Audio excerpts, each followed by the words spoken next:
Greetings, citizens. Welcome to the program of Flashpoint, a program of debates and ideas.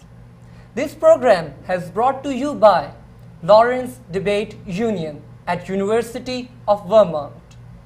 You can either see this on television sets or can visit our website. The address of our website is www.debate.uvm.edu. I am your host Shahbaz Israr Khan from Gomal University, D.I. Khan, Pakistan. With me, we have a panel of South Asian students who are here for United States Institution study. We are also studying world debate institutions. Let's meet them. Hello, I am Asifa. I am from Hyderabad, from India. Hello, I am Suhaili Farzana. I am from Dhaka, Bangladesh. Hi, I'm Asif Shahriar from Rajshahi, Bangladesh. Hi everyone, I am Shakil from West Bengal from India. Hello everybody, I am Nabila Hussain, Dhaka, Bangladesh. The topic. Today the topic is World War III. Is it going on? What are the foreign policies of the different countries affecting this war? How global economy or terrorism is going to disturb the equilibrium? How is going to affect this war? And what is this war? What kind of war is this? And who are the victims of this war? To get the truth, let us meet our panel and ask them what is it. First of all, I would like to discuss about the topic, which is World War III. Is it going on? The word war here is not only meaning armed conflict. It also means something that is opposite of peace, that is hampering of peace and suffering of the people. Here I want to say that World War III is actually going on, and it is between the developed nations and the developing nations. Here foreign policy plays a very important role. The foreign policies of the developed countries are highly influential over the poor and developing countries. All the developed countries always talk about promoting world peace and respect to the sovereignty of other nations. But we can make a long list of the Western military's involvement over the developing countries. Yes, you are quite right, because look at the armed conflict in Iraq in 2003. Okay.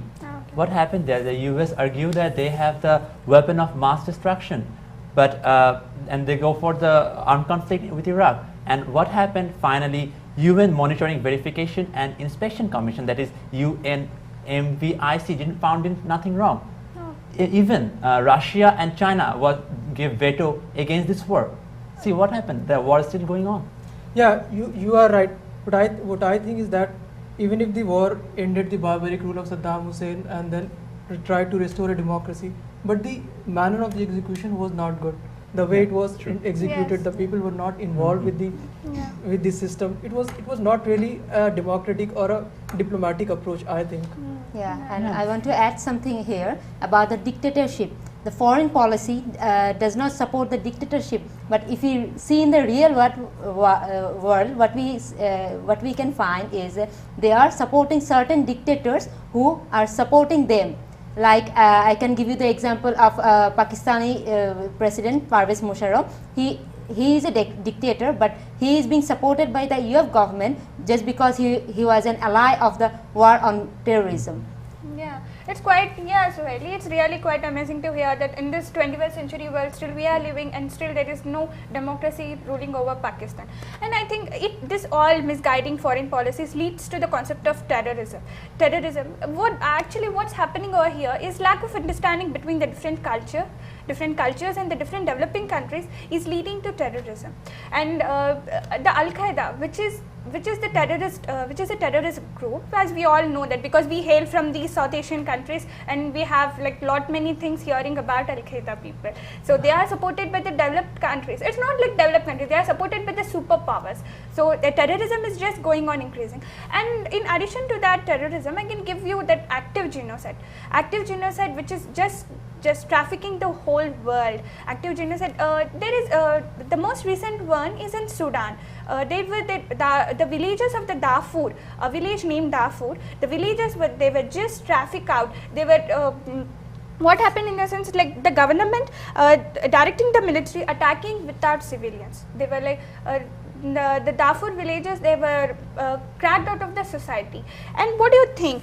International offences such as crimes and offences against humanity and the war crimes have been committed in the Darfur, which is really heinous than any genocide. I'd like to add in your point that the bombardment in Sudan in the medicine factory Yes. by the US government, US military, which was actually at last they found out nothing. The result was nothing. And Sudan is a developing country. For them to rebuild a factory like that, a medicine factory like that, is it's a big job for them. And besides, it was a medicine factory which has and is going to affect the normal people a lot. 1,000 of people got affected by that. Yes. And in turn, it is actually encouraging terrorism. See, if you are attacked, you are discriminated, and you are in poverty, then it's easy for you to join terrorism. Easily, people can join terrorist groups for it. So this is how they are actually encouraging terrorism. Even if we take out US from the entire from the discussion at the point over here, we'll find that it's the powerful nations trying to dominate the weak nations. Like you take the example of Soviet Union during the Afghan war, they tried to they disrupted the entire economy of Afghanistan. They done genocide in say Serbia, Bosnia, and there were several crimes being committed by the developed countries upon the weak nations. And you see there, when we come to the things like nuclear non-proliferation treaty, it's a very utopian idea. Like what happened after Hiroshima bombing and Nagasaki bombing, that the developed nations and the responsible nations thought that we have to reach a solution for this nuclear disarmament. Okay, they created an organization, Nuclear Non-Proliferation Treaty. 189 countries signed those treaty. Five were the permanent members of the United Nations Security Council. And then what happened? These members of the Security Councils were the first one to have the nuclear weapons, and they were not ready to disarm them. So how they could expect that those nations which are developing will do the same thing? Yeah, and the amazing thing is like even these countries are just claiming of generosity, that in contrast to that law spending interest of money just foreign developmental aid, but it's not at all happening. It's not at all happening in practice. It's like there is no developmental aid provided to that. If we measure this survey, it has been measured that the developed countries are having 32.8% of the GDP growth rate higher than the developing countries. So where is the subtext just going on? So that was a brief eyeward view on foreign policies. What about the economy?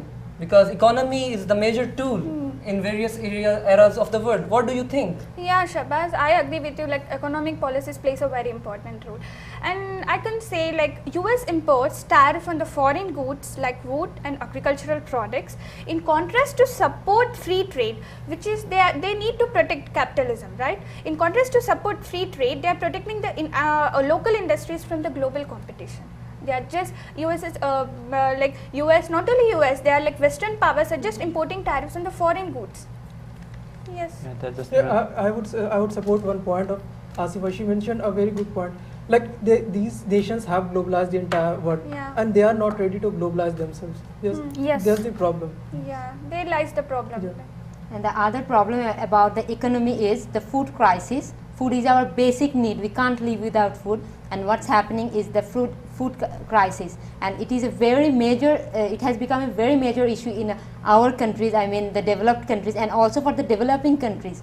And the most amazing thing is the rich people spend about 10% of their income behind the food extent, and the poor people spend about 60% of their money income. And there is an example, I would say it was really amazing that the in this winter, the 10,000 around 10,000 people of Britain has to choose one, whether they want to stay warm or they will go for the food.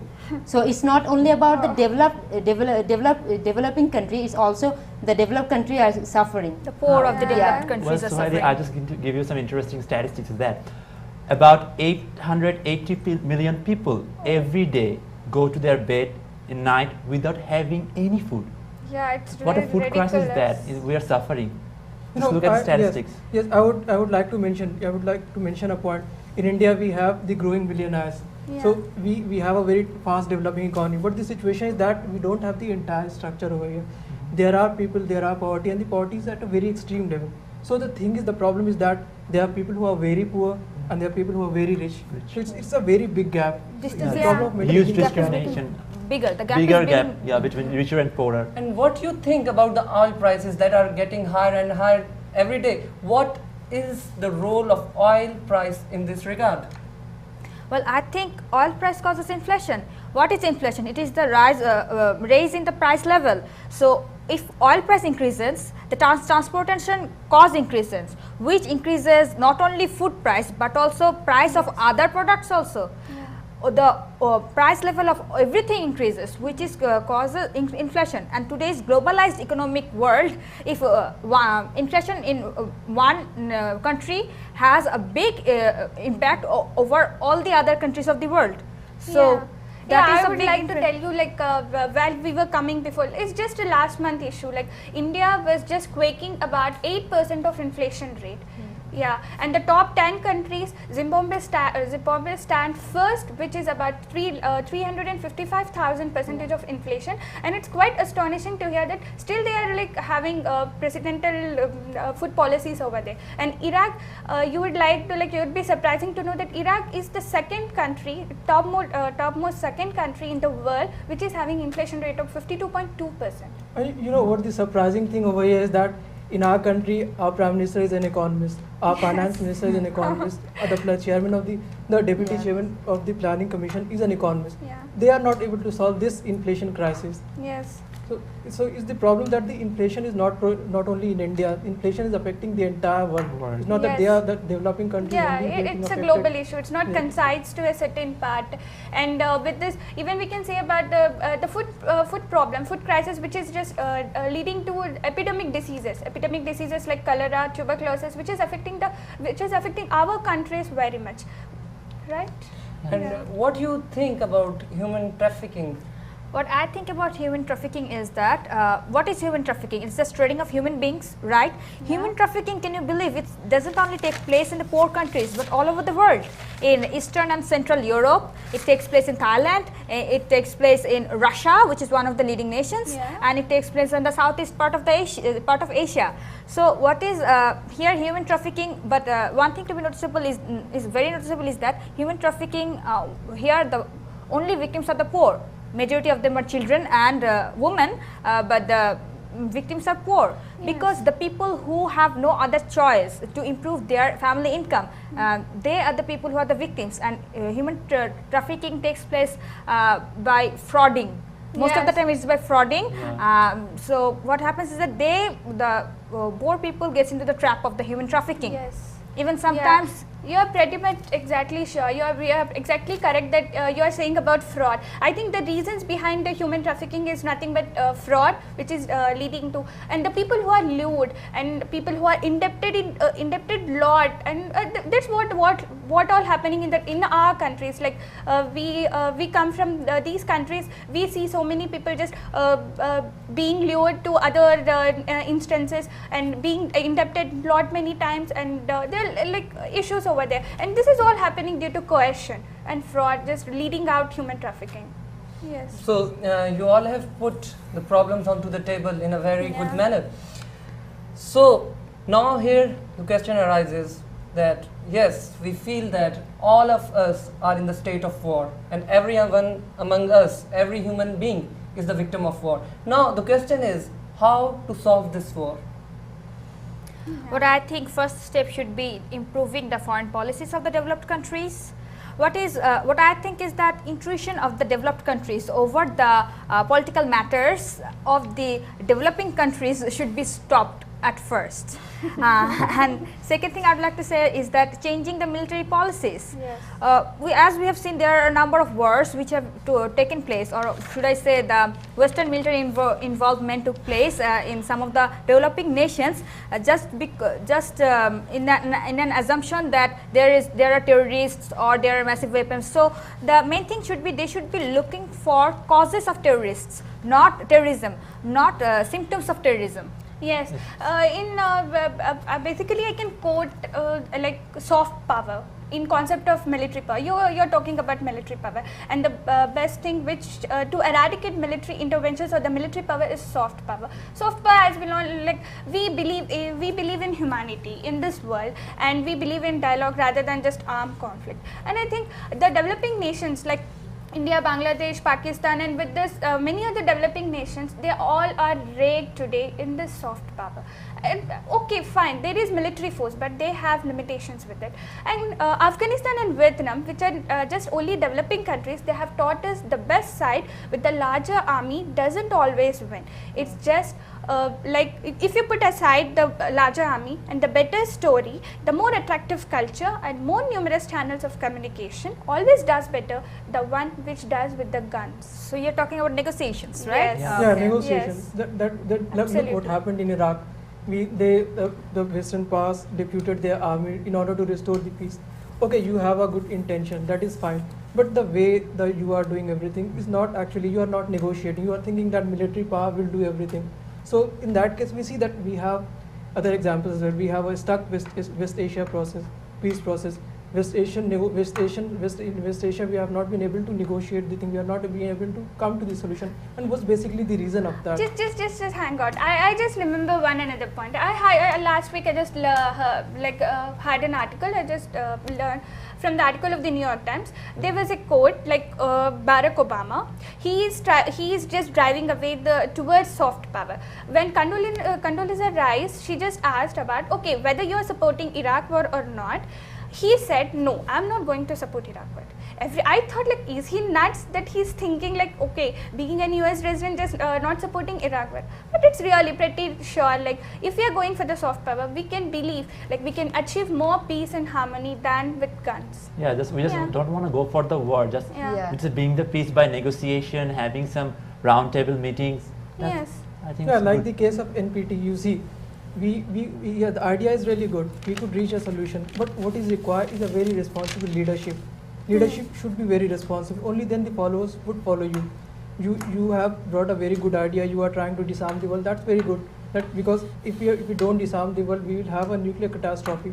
So in that case, an urgent solution is necessary. But the approach with which you are going, which you are following, is not entirely sustainable, I think. That's Yeah. true. And what That's do you true. think about dictatorship? What about it? Yeah, I think the developed countries should maintain their foreign policy, because there is no place of supporting the dictatorship. So they should maintain their policy that would bring peace in the world. Yeah, we developing countries, we already have plans in developing nations like microcredit financing loans and slow food movement. Which are Yes, just what you're having- talking about is that the problem should be solved by the countries itself, right? Yes, Yeah. yes, Change. absolutely correct. Yes, What the I thing mean is to that say is that, yeah. Let's solve our own problem, something like that. Yeah, the change should be there is a need for the change from within other country. That's not like just hoping something from the other countries. Other country, not depend on You other mean country. that change should start from the man in the mirror, right? Yes. Like Buddha has said, peace comes from within. Do not seek without. Yes. So Beautiful quote. yes, you know the problem of the aid, giving aid without string. This problem can also be solved by if the government which is receiving the aid does the arrangement properly. It will then it won't be a big issue. It will be provided to the deserved peoples very easily, and hopefully there are some really good positive steps already been taken by some developing countries Like, Yeah, Very such good. as microcredit. It's a very effective effort, I would say, and successful effort in the developing country. And Dr. Muhammad Yunus started this in middle of 1974 after the famine of Bangladesh. So he was trying to do search some solution, and at last he has succeeded. And it's a very simple idea. They are giving the loan to the poor people, poor women who are remain in the home not doing anything, and they are giving a small amount but for a long period of time. So they are also benefited from Yes, it. that's what in my country Grameen Bank is doing. That's the owner of the Grameen Bank is Dr. Muhammad, this founder. What that banks do is that they give the loan to the unemployed or poor entrepreneurs, and they give the loan without any security money. And some people may think that without security money, how can you give the loan to others? It's amazing that it's very amazing that that the recovery rate of this is 98% of this bank. Yeah, it's awesome to Yeah. hear that their recovery rate Even is in about our country, 98%. the leading banks have recovered like 60% or 70%. So the Grameen Bank is doing pretty good job. And another thing is that 7.53 million, there are 7.53 million borrower in our country of Grameen Bank. They took loan from the Grameen Bank, and they also give the loan to the beggar without any interest. You just take the money and return it to me after some time, Oh, and- after a certain period of time. And the thing is that is followed by some other banks, right, Suhaili? You're a student of the biggest the university which is Yeah. supported by the biggest NGO. Yeah, BRAC is the biggest NGO, and BRAC is also doing the same kind of thing. And there is other NGO named Asha. It is in Bangladesh, and they are doing pretty good job. They are giving money, loan to the poor people, and basically those women, we are not basically the housewife, and they are not working. So they are making some extra profit, and they are helping their family does. Yeah, of course, Suhaili. This even reminds me of NABARD, which is which is over there in India. NABARD. Yeah, Shaki. Yeah, you see, NABARD has the same amazing story. It's a bank initiated. It was bank initiated by the government of India to provide agricultural loans to farmers. Now, what actually it does? It provided loans to the farmers at a very small interest rate, or even with no collateral. And that what happened that the farmers, after getting the loan, they improved themselves. You see, we had success stories like Green Revolution in our country, and that would not have been possible until unless these banks would have taken the Yes. initiative. Yes. Yes, And- because I think that all the poor countries or underdeveloped countries should accept the microcredit system. Yes. If they do that, I Yeah. think it will be very much great to remove the poverty. And Malaysia has always already started taking the steps for microcredit Yes. loans, and some Very other good. countries are also following it. It's good. Yeah, Because and they're I just think it's developing really the- good that the developing country are trying by themselves. They are Yes. taking the initiative. And Malaysia is of course a very good example. It is a very robust economy. In fact, a very good economic, prosperous Islamic nation at the present time. And how can you relate slow food movement? What can have its effect on it? Yeah, you see, slow food movement. It was founded by Carlo Petrini in Italy as a retaliation to the movement against fast food. No, it is not just a movement against fast food. It is like you should not need to produce food artificially. You should produce the foods locally in order to preserve the local food taste, local food culture. And then you see there are a lot of things which comes as a problem with the production of food as the fast food. We require a lot of energy costs, the cost with the packaging and the cost with the transportation. Yes. So once we produce these goods locally, we can save all these costs. What I think. And I think even the slow food movement is indirectly encouraging whatever there is a hike in the transportation, it's just decreasing the hike in the transportation prices, and even it is encouraging to have the local varieties to be propagated more, and you can get the fresh food items. As well as it's also- we can get fresh, nutritious, and healthy Yeah, food. and Yes. also saving the energy because we don't have to Yeah. keep the food in the storage. We can just end it up with 1 or 2 days. And the thing is, you are getting the freshest And food. Yeah, that's these a- when ideas people are likes very- local food, these right? ideas are very innovative. Like they at once prepare, on one hand preserve, save the money. On the other hand, they are very much environmental friendly. Like we don't have to use pesticides. They do not support genetical engineering, things like that. And the price of the food will be less because transportation cost is less. Yes. Because you don't have to transfer the food from some other place to your locality. And another thing is that the money remains in the Yeah, locality. that's a great point. That's a great point. The money remains within the country. That's a So great point. it's, It helps the economic development. It's a very good point. I Yeah, think. I agree So, with you. the solutions and the problems have been presented in a very beautiful manner on the table. And at this time, this whole panel, we all are believing that we are in the condition of war. We are facing war. We are its victims. But what is the end of this war? How this war can put to an end? Is there any hope? Is there any hope that we can put this war to an end? Yes, of course, there is hope. What I believe is that the developing countries, more than expecting and waiting for the foreign helps or from help from the developed countries, they should rather think about taking care of themselves. Like microcredit loans and other solutions just mentioned a little while ago, they should be more focusing on that. If practicing those ideas will, I think, help a lot to solve all these problems, I think the war will end. No, that's a great. Yeah, I'm a very optimistic person. Would I believe that the solutions which we have debated over here are good enough to prevent the war or to end the war?